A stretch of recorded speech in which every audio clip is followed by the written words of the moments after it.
Live. Due to some violent content, parental discretion is advised. All right, let's see what happens. It's awfully shiny.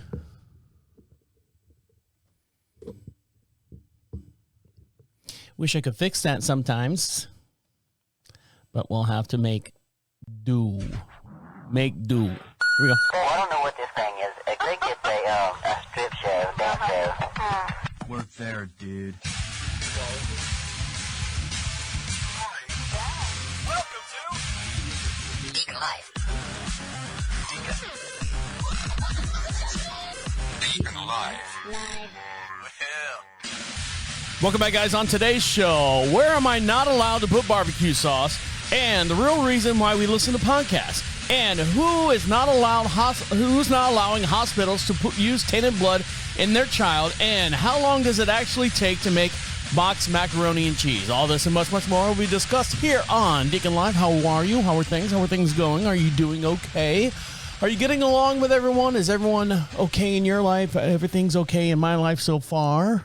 Things could change on a dime or a hat, as they say here on the French. Now, we broadcast just outside of Charlotte, North Carolina, beautiful little town we like to call Marshville.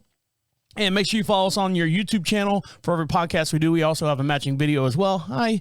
And make sure you like and subscribe to us over there. And for all your social links, go over to Prophet Radio, Prophet Radio, and click on social contacts and find all the links that links us to you and you to us as well. Now, I have told a couple weeks ago, last week before, I have been going to the doctor now that the bans have been lifted, sort of, and everything is allowed to go somewhat back to functioning normal. I had to go to the doctor. I say I had to go. I wanted to go and get my back checked out because it was bothering me.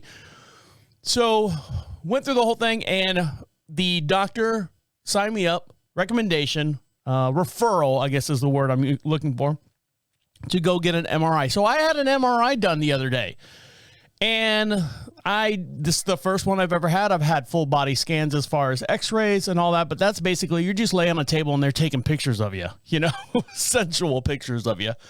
But I've never had an MRI.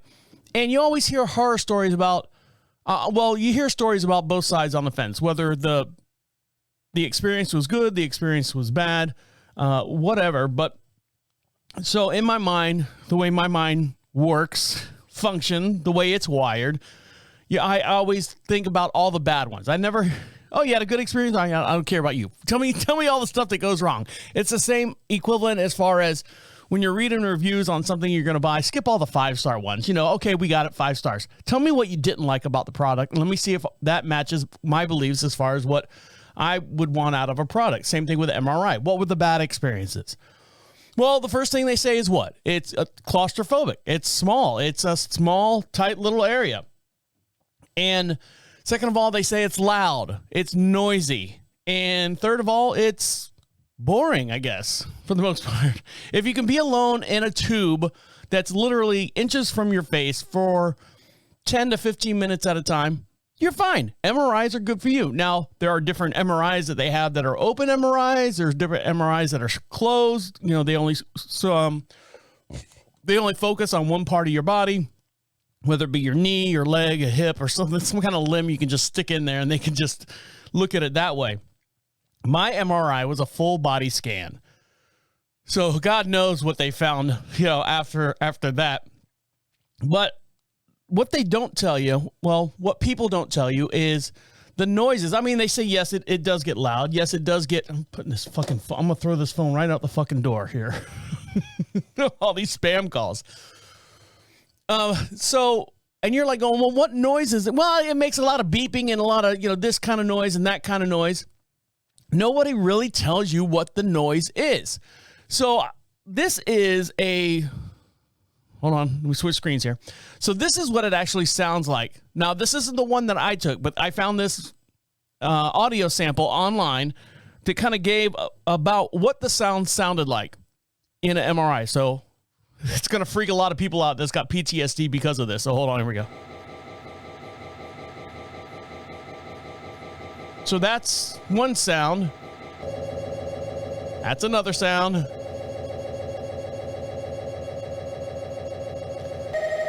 And then that one is kind of annoying.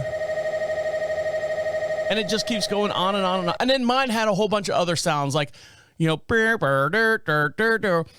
And how are you supposed to stay calm and not move at all when you've got all these sounds that as a child growing up, these are all like warning sounds. When you hear these sounds, your body wants to jerk, wants to flee, wants to flight, you know, fight or flight type deal. And you hear all these sounds and you're like going, well, what do we need all these sounds for? Why don't we have some kind of, can't they just play like music and stuff? Well, I kind of dove a little bit more into it and I found this video here.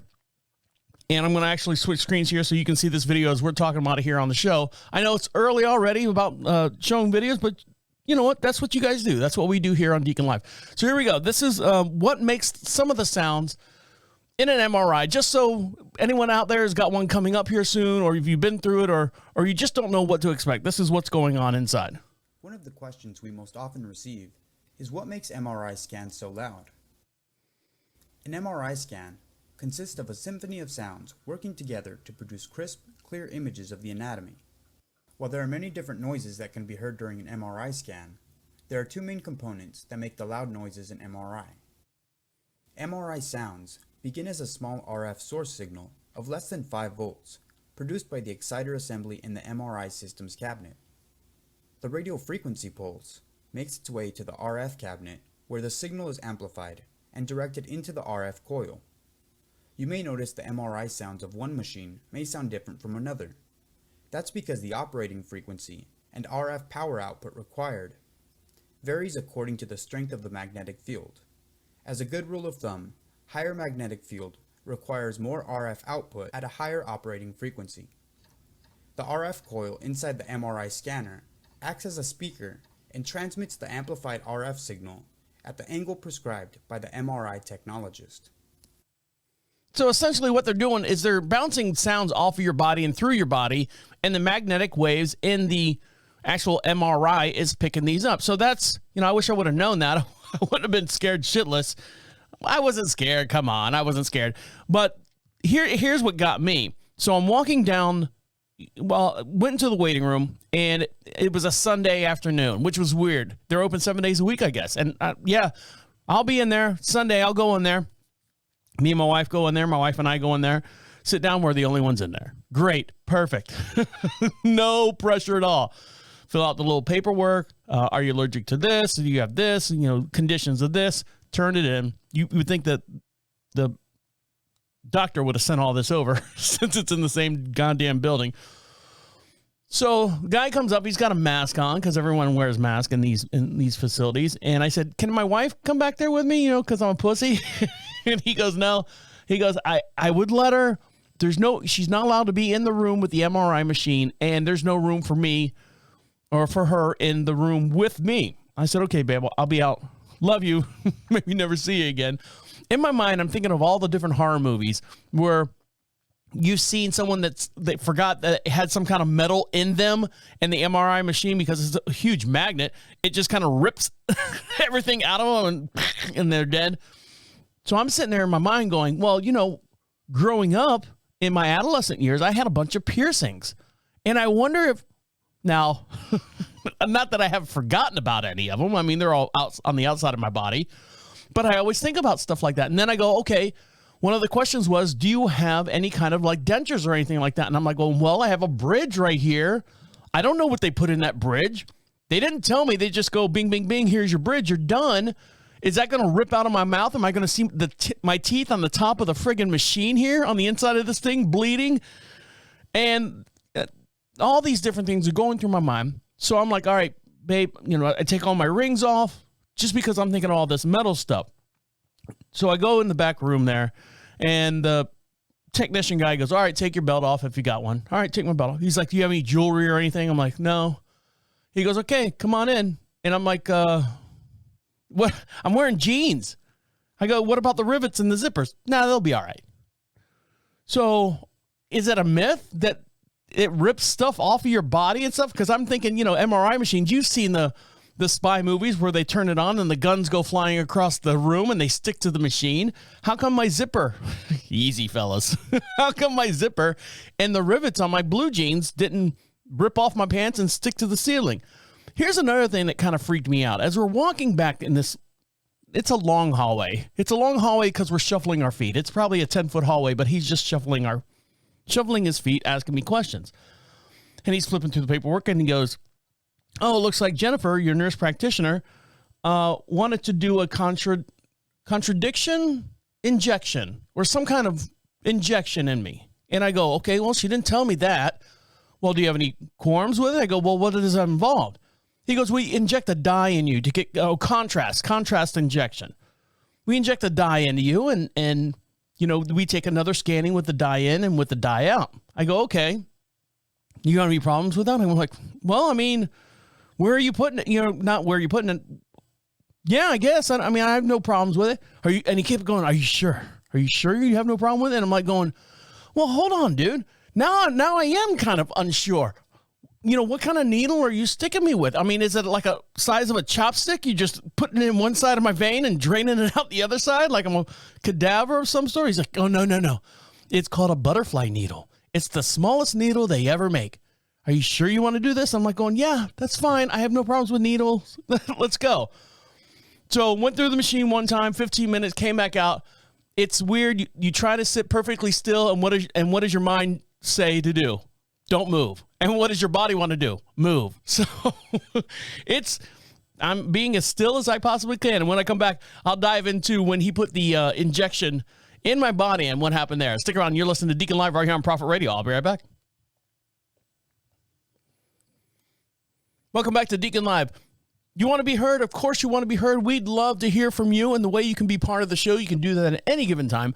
Just go over to Prophet Radio, PROPHET Radio. Click on the Be Heard section. It's a little blue bar, a little tab. It's got a little microphone on it. It says Be Heard. Click on that. Opens up a microphone on whatever device you're listening to us at, and you can speak right into your phone, your tablet, whatever. Comes right to our inbox, and we'll play it on this podcast or the very next podcast if you get it in soon enough. Or... you know what I'm saying?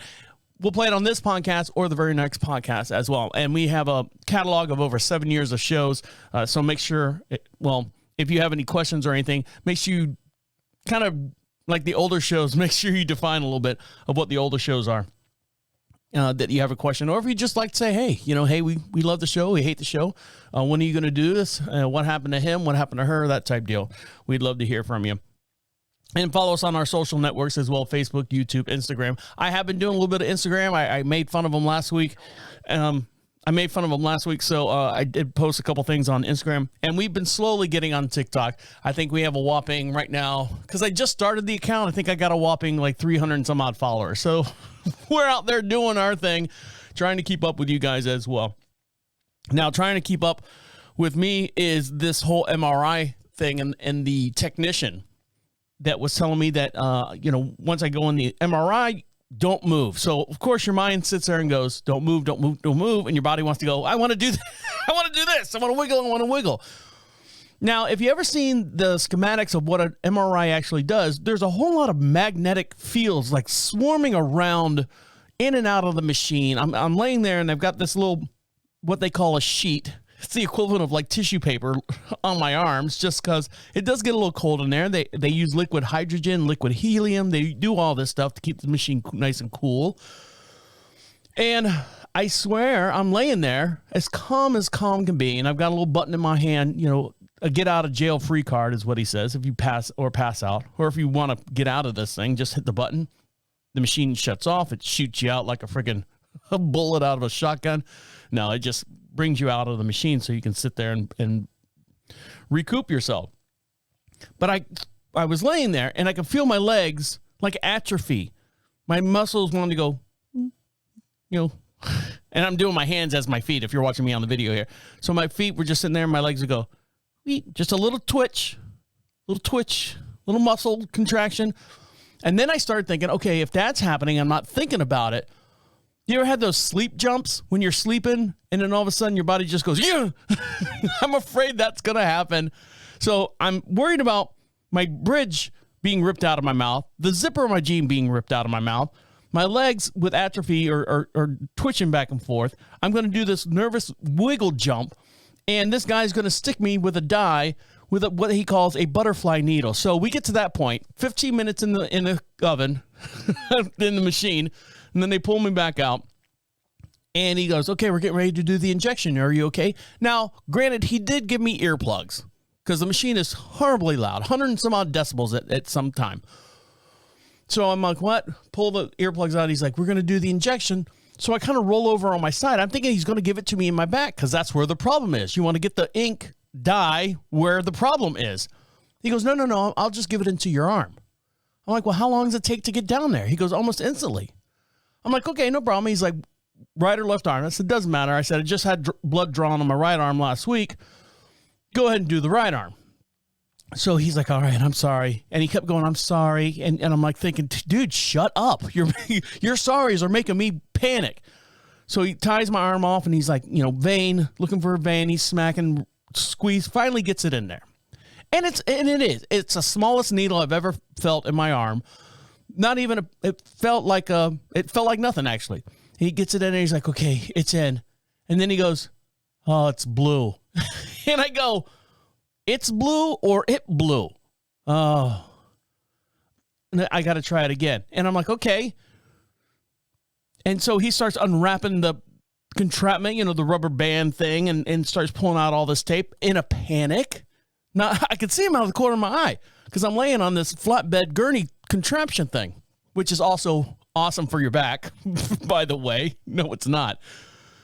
So I'm sitting there and he goes, oh, well, I apologize. And I'm like going, dude, what are you doing to me? I have to stick you again. I'm like, oh, okay, that's fine. Do what you got to do. I'm going to do the other arm. I'm so sorry. I have to do the other arm. I'm like going, dude, relax. You apologizing like you ripped my arm off is freaking me out. So he does the whole cotton ball and the tape on the one arm and goes over to the other arm. And he's like, oh, I'm so sorry I have to do this again. I apologize. I'm like, okay, got it, guy. He's like, your wife's going to be so mad at me. I had to stick you twice. First of all, my wife has never said, don't let him, when you walk into there, don't let him stick you more than once. This is bullshit. Like that's on the paperwork. Do you mind me sticking twice? No, do not. No one cares. Get it done. Let's get the ink in me. Let's get this ball rolling. So he sticks the thing in me. Other arm goes just fine. And I go, okay. So I said, so how does this work? He goes, you'll feel nothing. Mind altering things. You're not going to feel dizzy, nothing. He's like, you'll never even know what's in your body. In my mind, I know what's in my body. I go, and my discharge and everything, urine, feces, am I going to see like this big black pile of poo, or am I going to pee like purple rain coming out? And he's like, no. He's like, it's so little, you'll never see it. I'm like, okay, fine, great. Just wanted to know. I'm not worried about it. I just want to know what to expect. I don't want to go home and you forgot to say, oh, by the way, Deacon, when you go to take a pee, it's going to be neon purple. Or if you take a dump, it's going to be blacker than soot coal.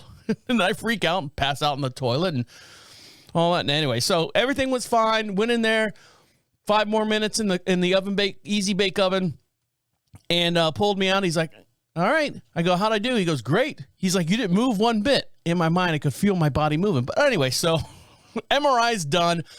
I should get the results. I got the results in about 24 hours. I don't want to look at them. I'll let my doctor look at them. My wife's like, no, get online because you can see all your stuff online. I'm like, babe, if I look at them, I'm going to see cancer clusters all over. My doctor's going to look at them and goes, look at these perfectly healthy cells. So I don't need to worry myself as far as looking at something where I'm nowhere trained or nowhere impartial as far as what I'm actually looking at. Let the professional look at it.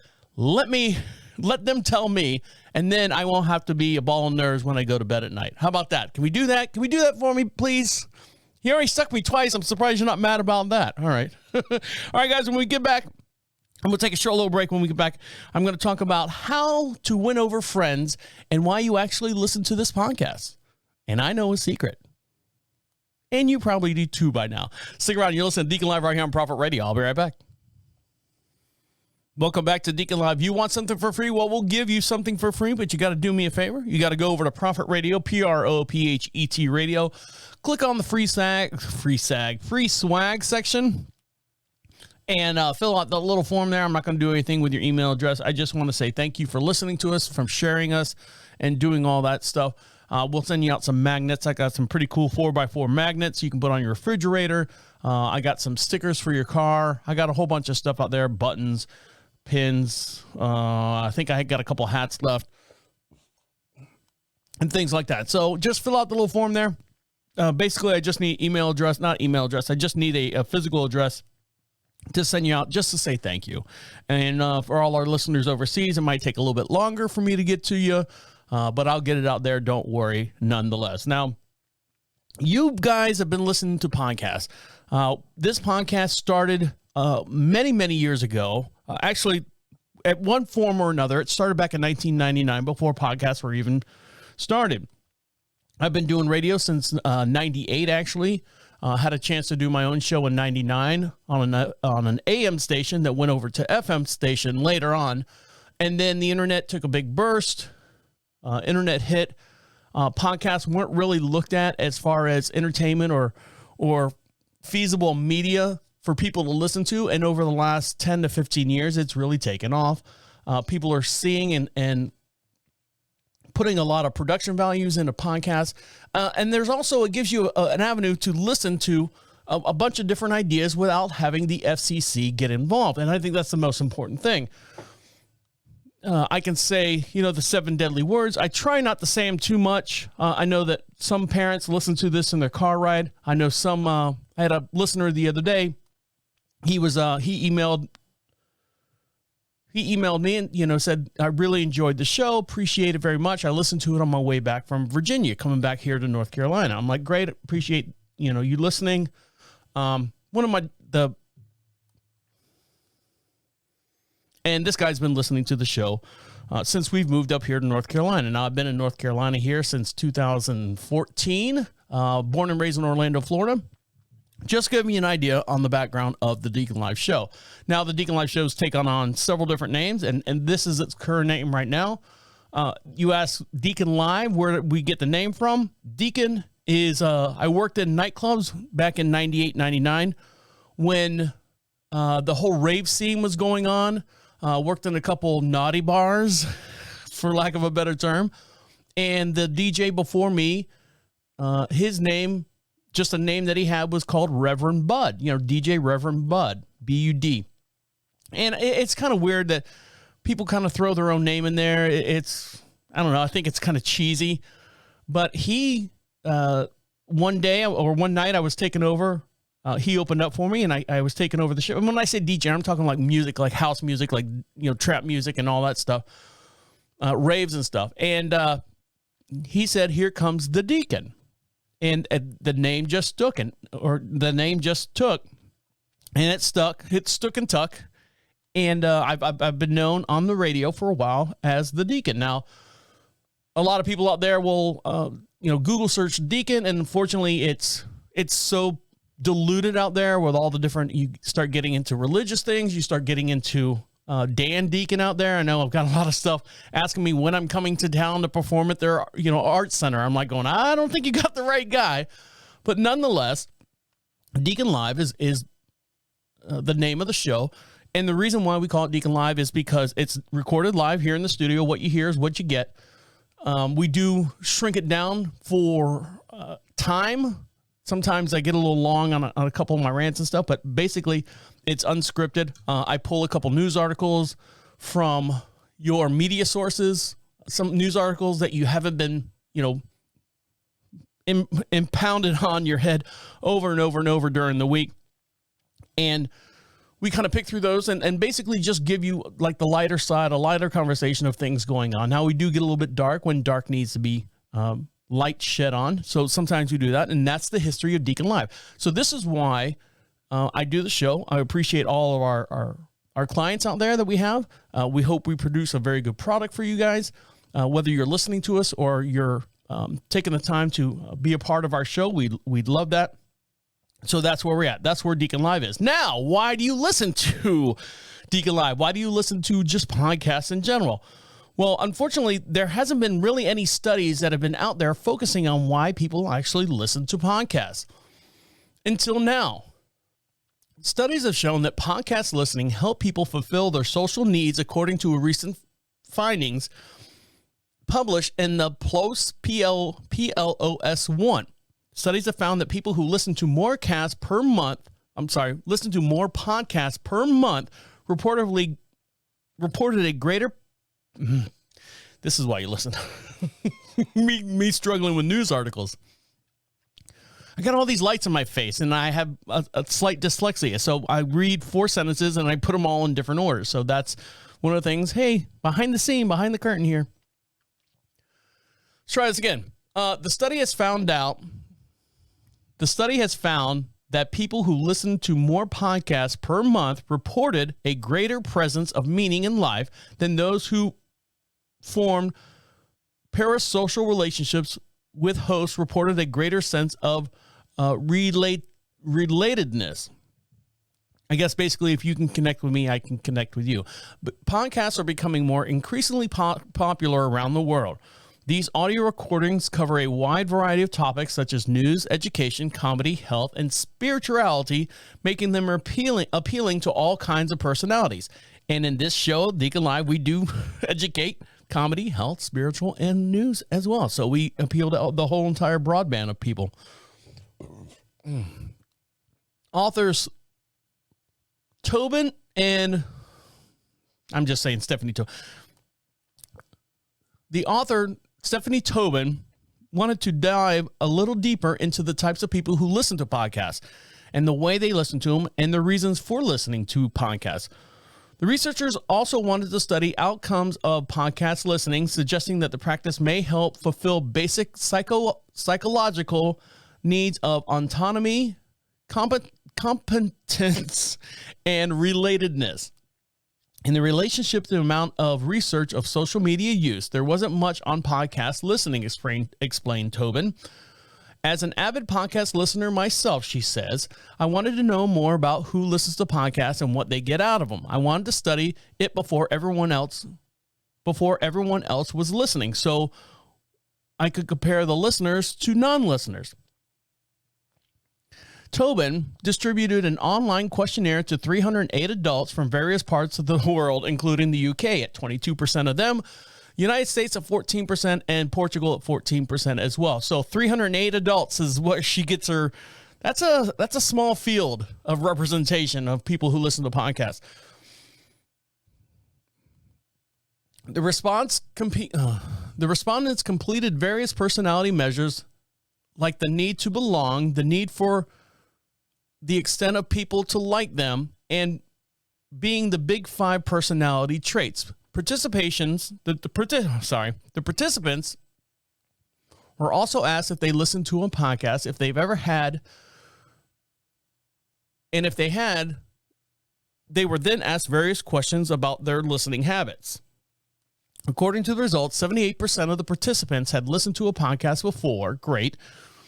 And the participants had been listening to podcasts on an average of 3 years at 3.5 hours per week, which is great. When examining each person separately, participants were higher to openness to the experience, internet-based curiosity, and the need for cognition. Were likely to have listened to a podcast. God, I'm fucking killing this. Killing it. The authors that studied this say these suggestions that people who listen to podcasts have a higher informational needs, and that podcast listening likely allows them to explore new topics and engage in an effortless thinking without ideas and stuff being forced down their throat. So there you go. So the conclusion of the article is there are many interesting questions that Dr. Tobin would like to examine further.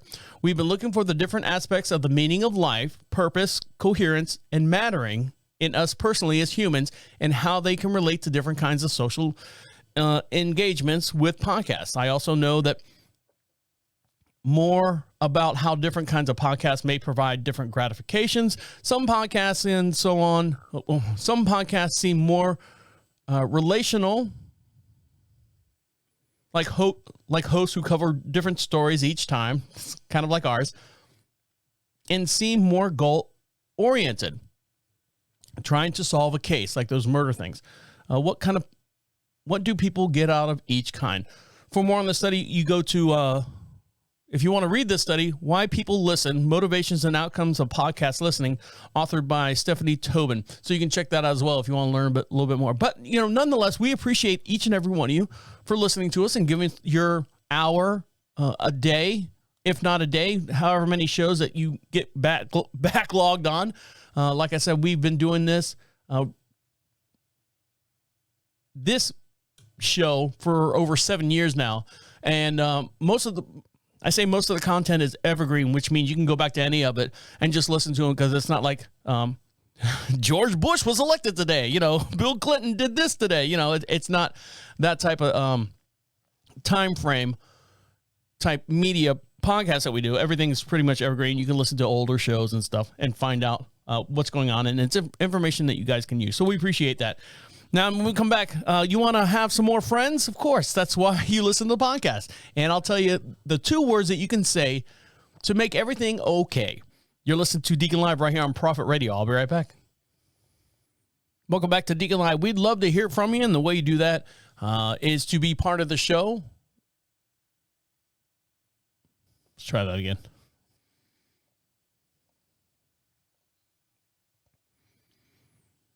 Welcome back to Deacon Live. You want to be part of the show? Well, we'd love to hear from you, and the way you do that is to go over to Prophet Radio, Prophet Radio. Click on Be Heard. It's a little blue bar at the very bottom of the page. It has a microphone on it, and it opens up a microphone on your device wherever you're listening to us at or on. You can speak right into it. It comes right to our inbox, and we'll play it on the very next podcast as well. And you can be anonymous if you'd like. Don't care if you want to say, hey, this is Duty, listening to you from Albuquerque, New Mexico. And you're like, all right, Duty, we'd love you. Be part of the show. We'd love to hear from you. I know you're out there. I see the numbers. We're all over the United States and several millions of locations overseas as well. I say millions, but in several different countries overseas as well. Now, have you been in a situation where someone has said to you, you're wrong? And for some of us, you kind of sit back and go, okay, well, maybe I am wrong. But some of us, like myself, goes, well, who are you to determine whether I'm right or wrong? Not that I'm in an argumentative state, but I always ask myself, well, what makes you, judge, jury, and executioner on the way I decide or I feel about things? And I think right now, with everything that's going on, I told you we don't get too political on the show, but I think everything that's going on right now, you have a lot of people out there that are saying, you're wrong on all aspects of, politics and government and everything that's going on right now. But unfortunately, you're not going to win any friends doing that. And we can see that, how the nation gets split on different things. Now, I have my own beliefs about a lot of things. I don't push them off on you. I'll bring them to light and let you decide on whether, what's right and what's wrong. We'll go with that. But I never have the final word and the final say in anything. But if you're like most people, the surge of this instant dejection is followed by a swift injection of anger, resentment, and irritation. The latent dislike of the offender builds in your mind, and there is silence, and as slowly this person gets canceled. How often do you tell someone they're wrong? Most of us do it more than we think and more than we should. And of course, you might think you're more subtle and diplomatic. And of course, you think you're more subtle and diplomatic than that. It might be disguised as I'm not sure I agree. Or, hold on, fuck. So when you've been told that you're wrong, sometimes it's not blatantly that you're wrong. Sometimes they disguise it as, I'm not sure I agree with that. Or there's another way to look at it. Or it's just my opinion, but And I think I said that here in the past statement or two. On this gentleman's first day at Twitter, Chief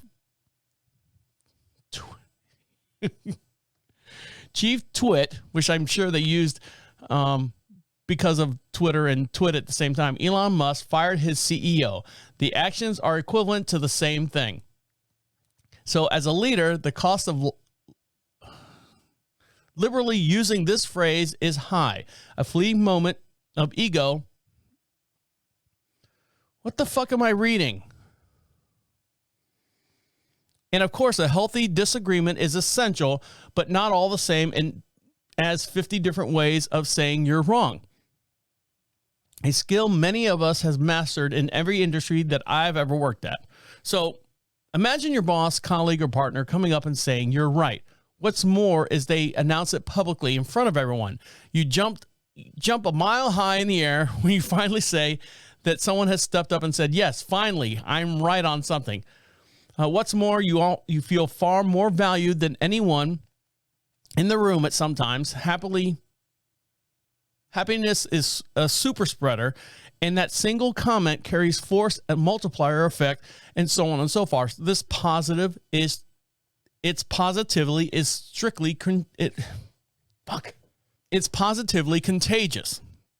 It's a strategy Frank McGuire of Federal Express and KFC used for many years to shift the sales culture. In his book, You're the Greatest, he recounts how this phrase validates people a lot more than we think.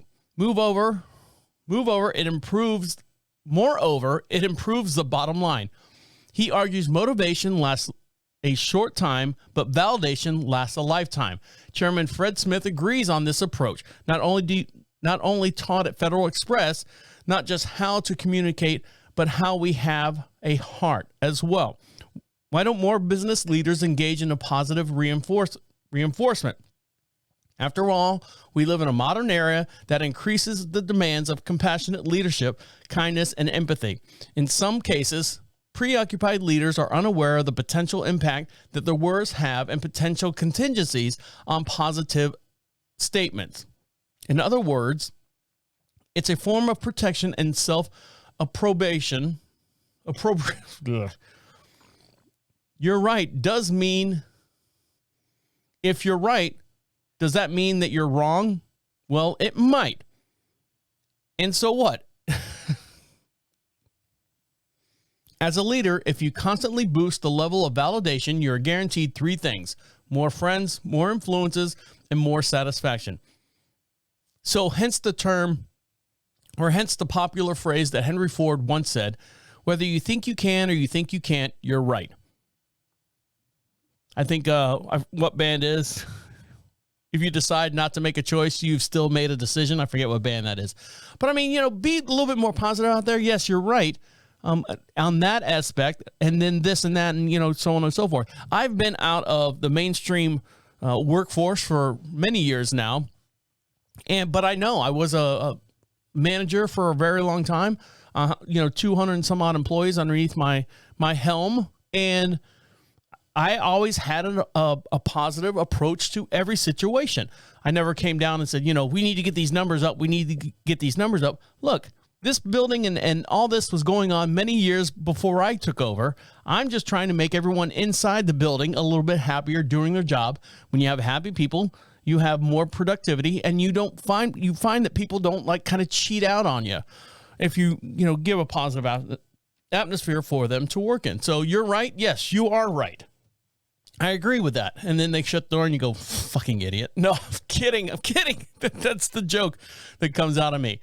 Now, this family right here, the doctor shut the door on them and said they're a fucking idiot. New Zealand Health Agency is taking the parents of a 4-month-old infant to court for refusing life-saving heart surgery if the blood was quote-unquote tainted by the COVID vaccine is going to be used. According to newspaper reports, part of this alarming, dangerous trend is propelled by persistent information about the shot's effect on the blood. So here's what's going on.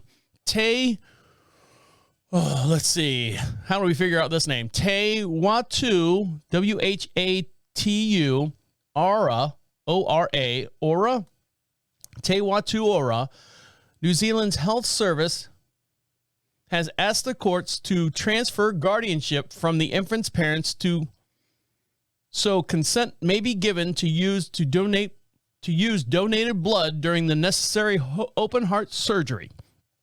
The child's parents are refusing to grant consent for the operations unless blood given by unvaccinated people are used.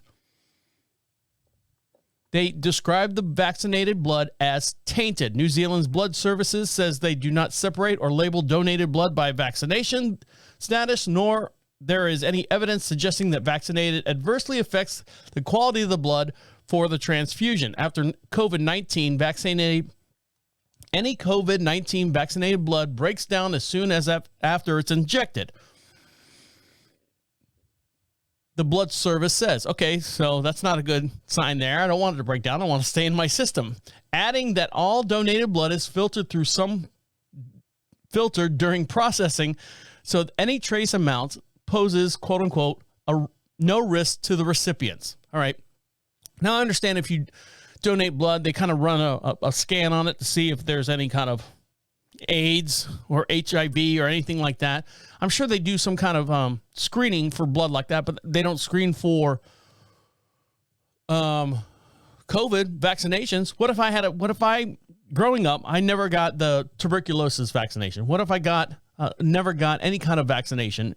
I don't think they test for that vaccination type blood because your body is, I don't know, going to make its own later on. I don't know. Big questions.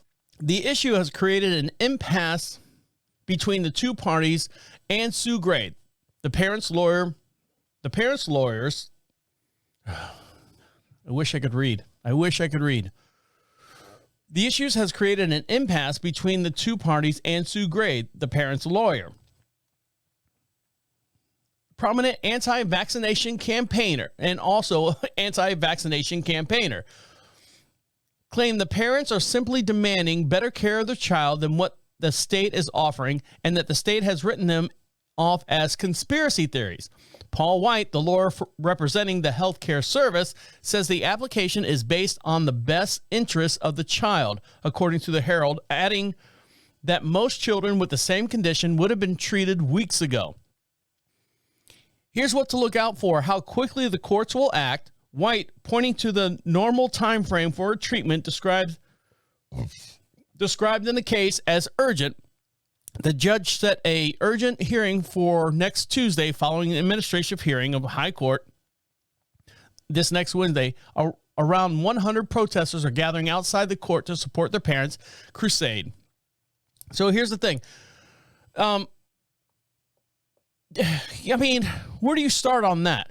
I mean, you sit there and you go, okay, I don't want my kid needs open heart surgery. Okay, great. We'll get the kids open heart surgery, but I don't want that COVID blood. I don't want any kind of vaccines and stuff. Now, what are the chances? Whether you've got the vaccine in your blood, right? So you take 1,000 people, right? That donate blood.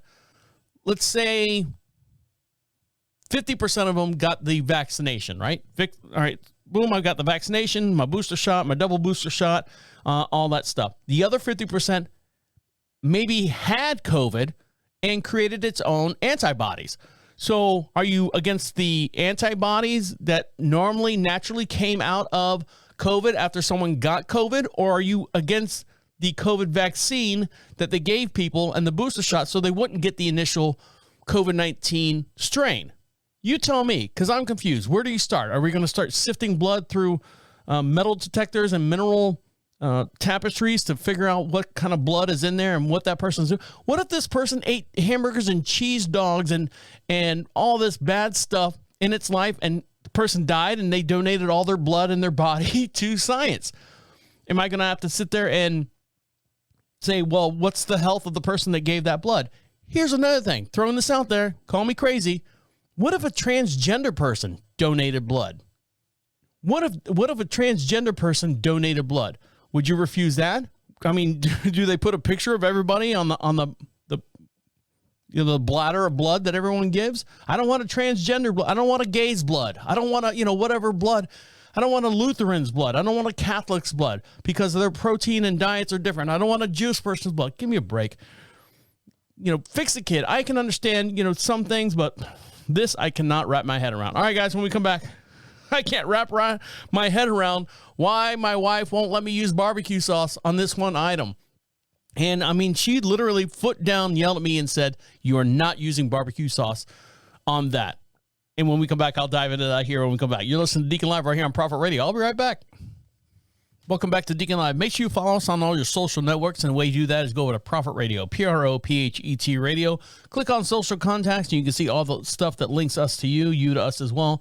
Like I said, I was posting some stuff on Instagram. I also, we signed up for TikTok probably a little bit ago. I say a little bit ago, a couple months back.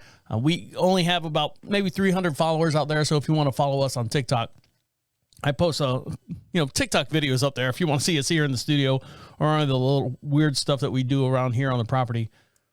You can check that out as well. Make sure you follow us and give us a like or two while you're out there. Now, what was I going to say? I have no idea what I was going to say. So we're slowly getting into wintertime right now, and the leaves are falling off the tree. Today's a nice windy, rainy day here in North Carolina. We broadcast just outside of Charlotte, North Carolina, beautiful little town we like to call Marshville. And so our animals, we have a property here.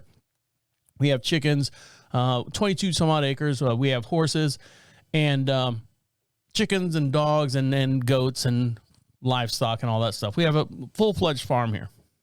And the animals, of course, change their their body changes during the winter months. Now, an unknown study has shown that this animal actually eats its own brain. And when I say eats, not physically eats, metaphorically eats its own brain. And this might help solving the problem with Alzheimer's. To prepare for the depths of winter when food is scarce, many animals slow down, sleep through the cold, or migrate into warmer holes or locales. Not the common shrew.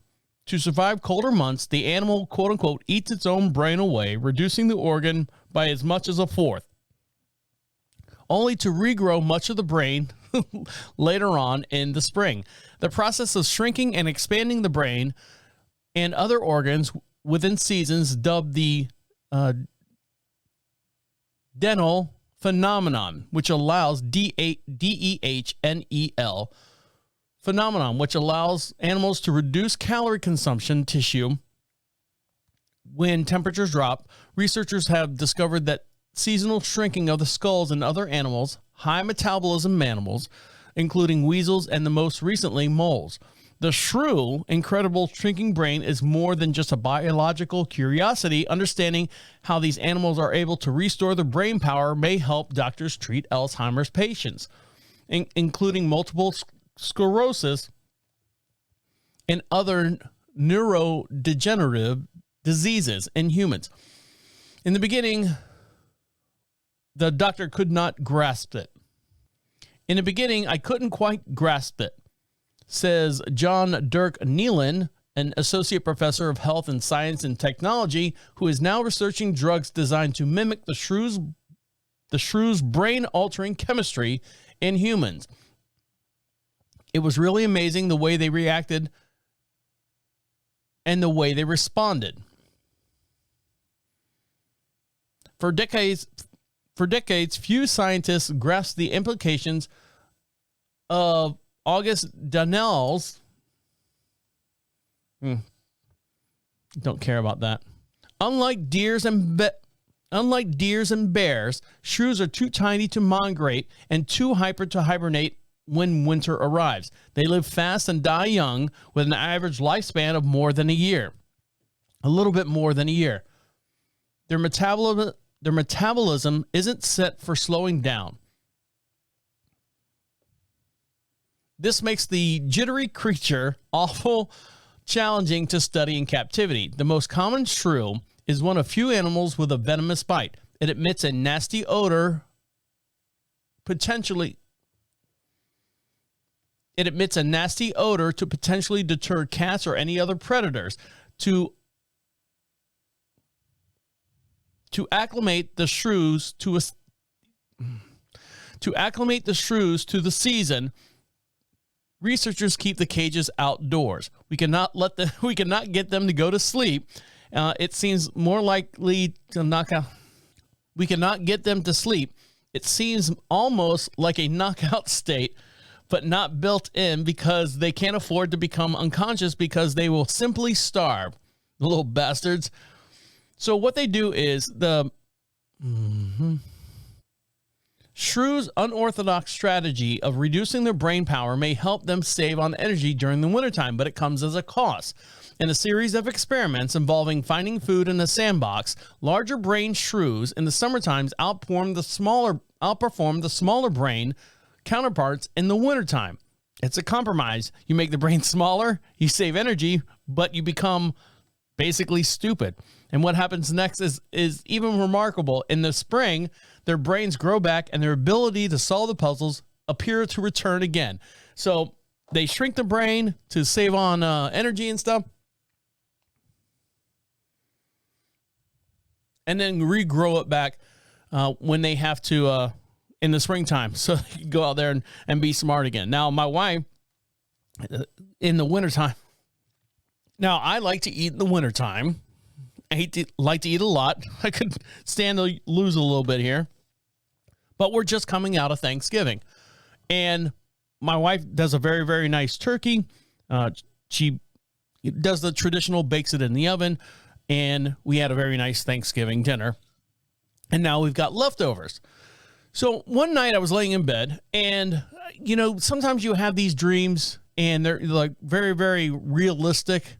I actually was dreaming that I was eating my Thanksgiving leftover turkey, mashed potatoes, and all that stuff. But instead of gravy, I was using barbecue sauce. I had a dream about that. And I woke up, and, my wife always says, how did you sleep? And, I check on her, how did you sleep? Because we both deal with sleep issues and high stress jobs or whatever that makes us not sleep. And I said, well, I had a weird dream. And she was like, well, what's that dream? I said, I woke up and I was craving, turkey breast sandwich or turkey breast, whatever. And I want to put barbecue sauce on my turkey sandwich. Now, you would have thought I said, I want to do something incredibly horrible to the turkey. She jumped up out of bed and says, don't you even think about putting barbecue sauce on that turkey. And I said, why? She's like, I have worked long and hard to make sure that meal is perfectly fine. And I said, but babe, it's the leftovers. I can make a freaking birthday cake out of the leftovers if I want. No, you are not putting barbecue sauce on the leftover turkey.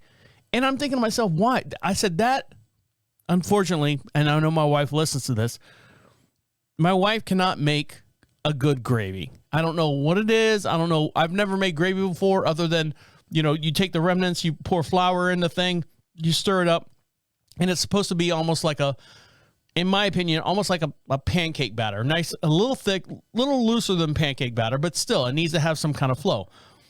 I sat there in the kitchen before any of this happened, and I was trying to make the gravy. My job was to stir in the Wonder. What is it? WUNDER, whatever mix. And I pour it in there and mix it and pour it in there, mix it, and it just would not solidify. Everything else was fine. But I was like, you know what? This would taste a lot better if I had barbecue sauce on it. I mean, I'm talking just not any fancy barbecue sauce. I'm just talking like the Kraft barbecue sauce that you can get like buy $5 for $5 or something like that. And she went round and round and round. Don't let me catch you putting barbecue sauce or anything on that turkey. I've slaved and worked hard and blah, blah, blah. I'm like, going, all right, babe. All right, I won't. But what's the weirdest thing, or what's the after your turkey leftovers come around, what do you make with your turkey leftovers. We were going to do some kind of cobbler or something, but I'd like to hear what you have come across as far as making with your turkey leftovers outside the barbecue sauce. But if you have a good barbecue sauce turkey recipe, let me know. And the way you do that is go to Prophet Radio, PROPHET Radio, click on Be Heard, or you can email me at any time at deacon@prophetradio.com. All right, guys, stick around a couple more segments and we'll let you get back to enjoying the rest of your day. You're listening to Deacon Live right here on Prophet Radio. I'll be right back. Welcome back to Deacon Live. You want to be heard? Of course you want to be heard. We'd love to hear from you, and you can be part of the show at any time. All you have to do is go over to Prophet Radio, PROPHET Radio. Click on the Be Heard section. A little blue bar floats around on the page somewhere. Depending on what device and stuff you're listening to us at, you'll see a little blue tab. It's got a microphone on it. It says Be Heard. Opens up a click on that. Opens up a microphone. Speak right into it. You can be anonymous if you want. Comes right to our inbox, and we'll play it on this podcast or the very next podcast as well. And don't forget, for every podcast we do, we have a matching video. You can see me struggle through some of these articles as I read them in real time. And just to give you a little background, little insider, as far as the Deacon Live podcast, I leave the mistakes in the video portion of the podcast. I do. I leave them in there. So you want to see me struggle and figure out what's going on here during the show, check that out over at YouTube as well, Deacon Live Podcast. All right, now, my dad, who now we've determined that he's going to live in the back side of the house in the dungeon. No, we have a nice house here, and we broadcast just outside of Charlotte, North Carolina, beautiful little town we like to call Marshville. We have a huge farmhouse. He can 2-bedroom, 3 baths. I forget what the numbers is, but it's a big house for just me and my wife and I. So my dad was, we were going to build a house on the property. The house got a little bit out of budget, getting all the estimates and stuff. And I said, Dad, just live in that side of the house. You got a full bathroom over there. We have a community kitchen. It's in the center of the whole floor plan and everything. That's it. Just stay there. He's 78 years old, 76 years old. I don't want to age him any more than he is. 76 years old. Just live there. You can do whatever you want. If you want to upgrade anything in your room, go ahead. If you want a new bed, new TV, whatever, just that way it's less stress for everyone all the way around. But one of the things is, because he's 76 years old, he takes a lot of different medications. And some of those medications this time of year makes him cold, with blood thinners and water pills and all that. So here on the property, because we are out in the middle of nowhere, our heating is propane. Like, we have a gas stove, which is all done with propane. Yes, we do have one of those 250-gallon big Tylenol capsule looking thing on the side of our yard, but basically we're off. I don't want to say we're off the grid. That's not a good statement to say. We do have electric, but the trade-off is we're not running electric heat through the year, and the electric prices here in North Carolina are kind of low compared to other locations. Being from Florida, of course, the power bill is a little bit higher in Florida than it is here. But the trade-off is the propane is so much more expensive to heat the house. And now the house, like I said, is about 3,600 square feet, 3,800 square feet. I forget the size of it. And it's just me and my wife and my dad. So my dad stays on his side of the house, and he lives in his own little room there. And my wife and I have an office in the back room on the other side of the house. So it doesn't make any sense or real sense to sit there and heat the whole entire house for every hour that the main central heat is running, burns about a gallon of propane. And you're like, well, that's nothing. Well, a gallon of propane is about $3.79. Just to give you an idea before I dive in this article. So what we have in our house is we have those radiator heaters. You plug them in, the old school radiator heaters, they kind of radiate heat as airflow passes around them. You can put one of those in a room, and you literally have to turn off. It gets so hot in there, and that's what my dad has. One in his room. He's got one in his hallway going into the bathroom because I don't want him to freeze getting out of the shower. And then we have one in our office area in the other side of the house. Now, don't get me wrong. we do have the heat on. You know, if it's 32 outside, we do have the heat on in the house, but the heat is set around like 58, 62, just what they say, knock the chill out of the air. Well, studies have shown right now, is it cheaper to have the thermostat up or using space heaters? Now, this article that I'm going to read is based on if you have an electric heater for the main part of the house. But let's get into it and find out all the details on this. Before you can really compare the cost of whole house heating,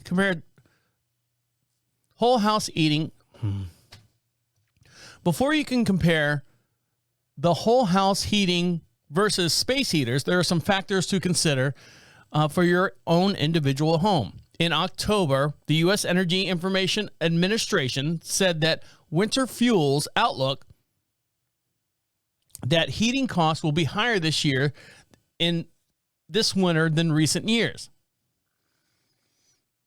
This is because fuel prices are up, but also because of forecasts indicate slightly colder weather coming this year. According to the EIA, heating costs for fuel sources will increase the most for natural gas, but it will still be cheaper fuel source than But it still will be a cheaper fuel source followed by electricity. Propane and heating oil are the most expensive. There you go. So many of these factors go into account when you're dealing with your heating bill for your home's fuel source and a heating efficiency. As well known, using your space. I can't do it.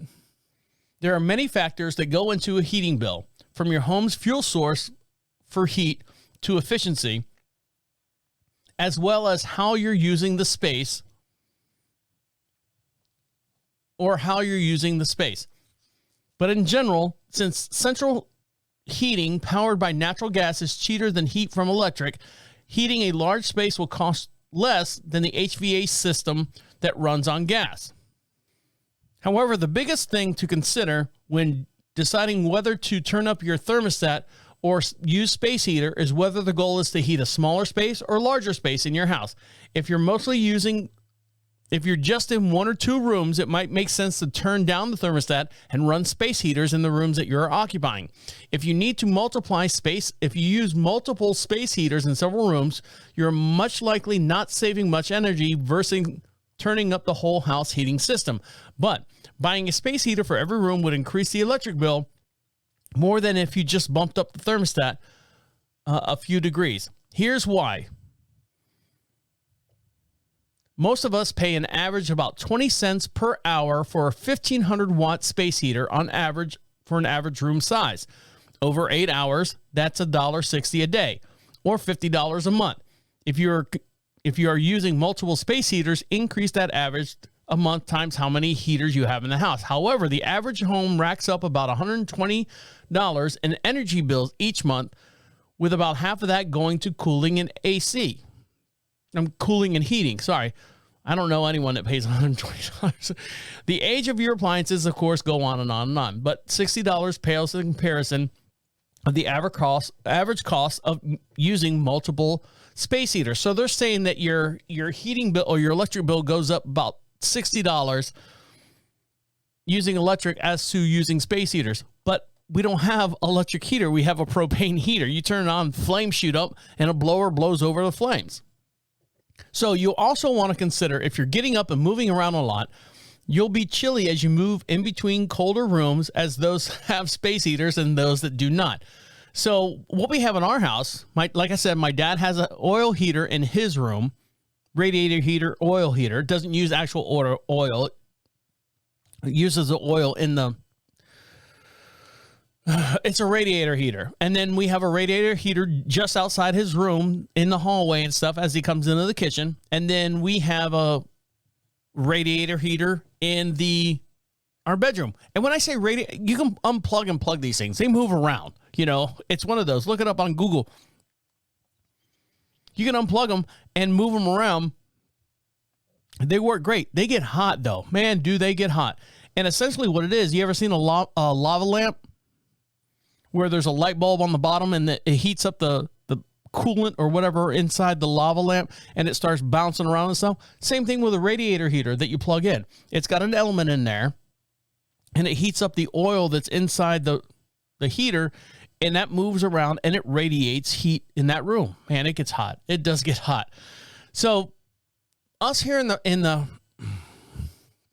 so for us here on our property, it makes more sense for us to plug in space heaters and not run the main AC or the main heater, because like I said, it's $3.75 for every hour that thing runs. And I told my dad, put some long pants on, put some long shirt on or something. He doesn't listen. He still walks around in shorts and a t-shirt, and he's like, oh, it's freezing out here. I'm like, Dad, back in your room, back in your dungeon. No. He understands now. But like I said, we do keep the heat on in the house just to take the knock off the heat a little bit. And he's okay with that. But those cold mornings, man,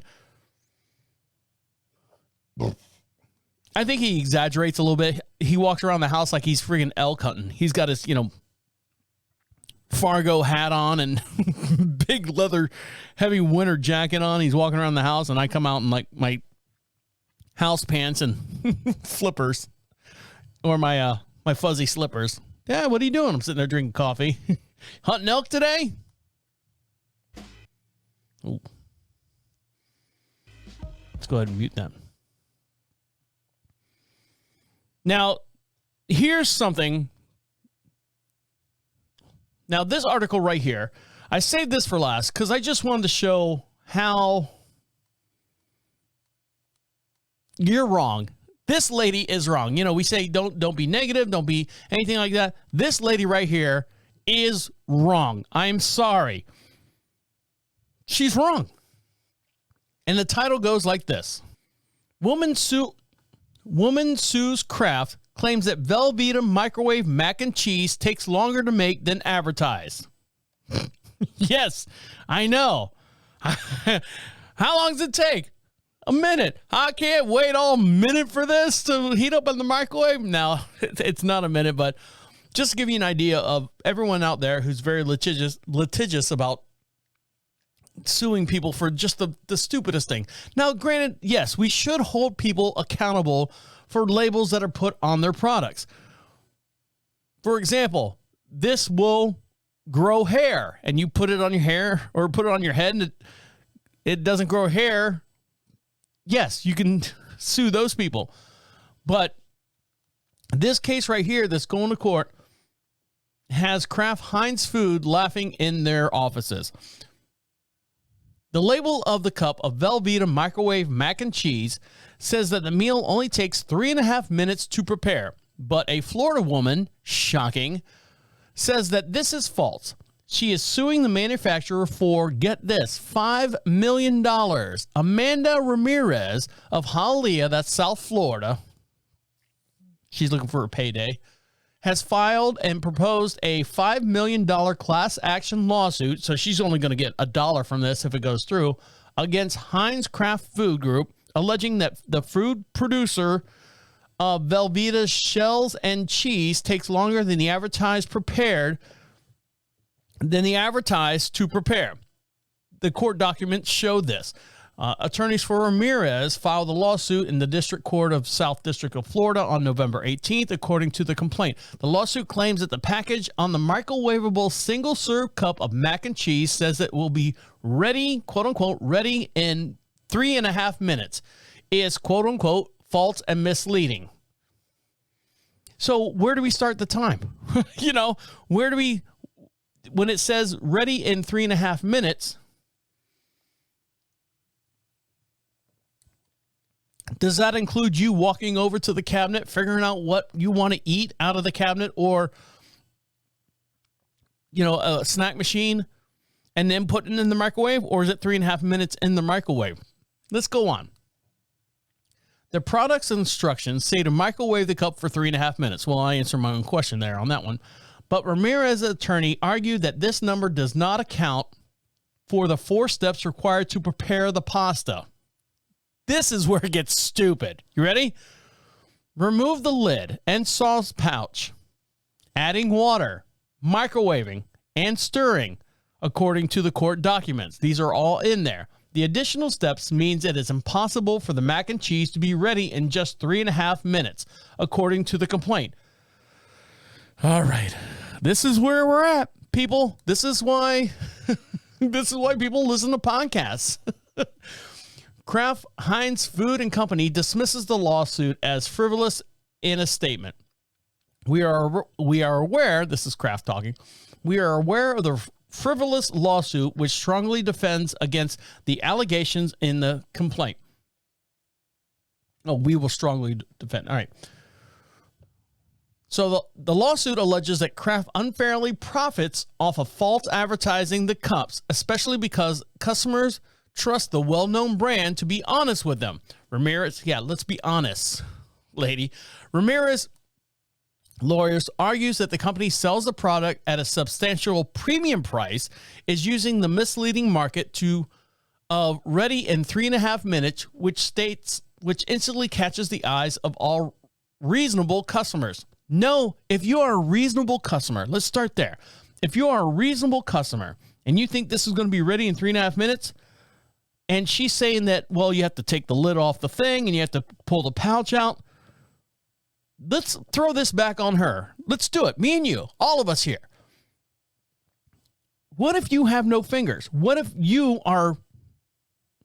it's wintertime and you've got a shrew brain that's shrunk down and you can't figure out how to open the Kraft macaroni and cheese lid? All right. So now that's a problem. But I mean, how long is it? 3.5 minutes across the board? Are you going to What if you don't have the physical capacity to understand how to remove the lid off the microwave cup, to pull the cheese sauce out, to stir it, and is this your first day on the planet? Is the only thing I have to say. Is this the first day you have not figured out how to open up or use or not take that for literal reason? Now, here's the thing. If it said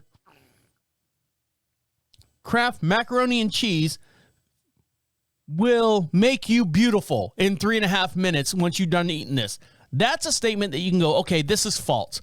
But when it says ready in 3.5 minutes, I'm sure if you roll it over, it says step 1, do this, step 2, and then this, and then it says step 3, microwave for 3.5 minutes, which it does, and it says now you're ready. So where's I don't understand where that starts. I want something to eat, and it takes you 5 minutes to walk over to whatever you're going to, figure out what you want to eat, and then you pick out the macaroni and cheese, and then you go, okay, does the time start there? It makes absolutely no sense. Customers are paying more than otherwise would have because of these 3.5 minutes claim the lawsuit alleges. Ramirez is like many other customers who seek to stretch their money as far as possible when buying groceries. Then you're not buying, you should be buying Kraft macaroni cheese. You should make it at home by yourself. Because of this time claim, she paid more for the product than she would have paid and would have not purchased it or paid less had she known about the truth. Okay, let me tell you about something about the truth. No, you are wrong. In addition to the $5 million damage, the plaintiff also seeks punitive damages from Kraft Heinz Food Company asked the company to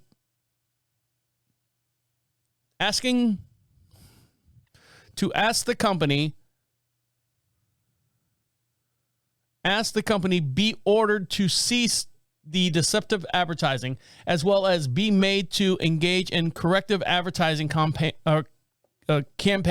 according to the documents. CNN is reaching out to the Ramirez family for their more comments and stuff, and have not responded yet. So this is where we're at. If you see something that says, yes, we'll be ready in 3 minutes. My wife, how much longer before you're ready, before we go out? Oh, 10, 15 more minutes. And if it takes her 20, 25 minutes, hello? Am I going to sue her? It's the same thing. Amanda Ramirez from Hialeah. If your husband, boyfriend, wife, girlfriend, whatever you got going on, when are you going to be ready? 5 minutes. 5 minutes. All right, 5 minutes. 10 minutes goes by, I'm taking you to court. Amanda, you were not ready, and dinner is ruined because of you in more ways than one. All right, guys, on that note, I'm going to let you get back to enjoying the rest of your day. Make sure you follow us on YouTube. Make sure you follow us on Facebook. And the way you find these links is to go over to prophetradio.com, PROPHET radio. We appreciate you for you doing that. Make sure you subscribe, share, and do all that stuff that links us to you and you to us as well. And we appreciate you guys listening to the podcast. We really do. All right, guys, on that note, my name is the Deacon saying good night. Good night. Wait, come back. This is the end. The absolute end. Écoute-moi.